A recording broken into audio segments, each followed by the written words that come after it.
የመጀመሪያ ታጋሽ የምትባለው በዚህ ዓለም እናት ናት። የእውነትን ለመናገር እኛ እናታችን እጅ ላይ ስንወድቅ ከማይጸን ወተን እናታችን እጁ ላይ ስንወድቅ ራሳችንን መቆጣጠር ሳንችል ቆሻሻችንን ሳንሸክፍ መብላት መጠጣት ሳንችል ነው እናታችን እጅ ላይ የምንወድቀው። ከማን እጅ ላይ?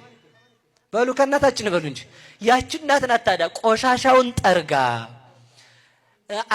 ተመልከቱ፣ ያን አፍኖ እንዳይገለው ልብሱን አስተካክላ ሰውነቱ እንዳይቆስል ጥሩ ልብስ አልብሳ እንዳይቆሽሽ አጥባ ዳቦ ቢበላ እንደሚያንቀው ስለምታውቅ ወተት ግታ እንደገና መብላት ሊጀምር ሲል እንኳን እንደው ተመልከቱ እናቶቻችን ያደረጉልን ውለታ በዛው አስታውሱት ብዬ ነው።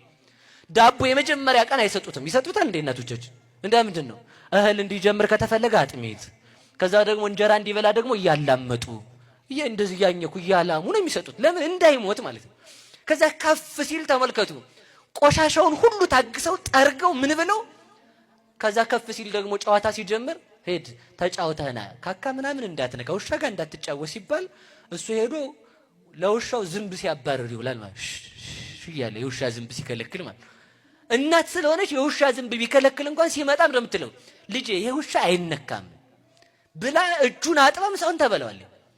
ወጥቶ ልብሱን አቆሽሾ ሲመጣ ልጁን አውጥታ ቆሻሻ ቦታ ነው የምትለው። በሉ ጥላችኋል እንዴ? እንግዳስ አጥቦ ምን ማድረግ ነው? በሉ ልጅ በሉ እንጂ። ስለዚህ ልብ በሉ እናት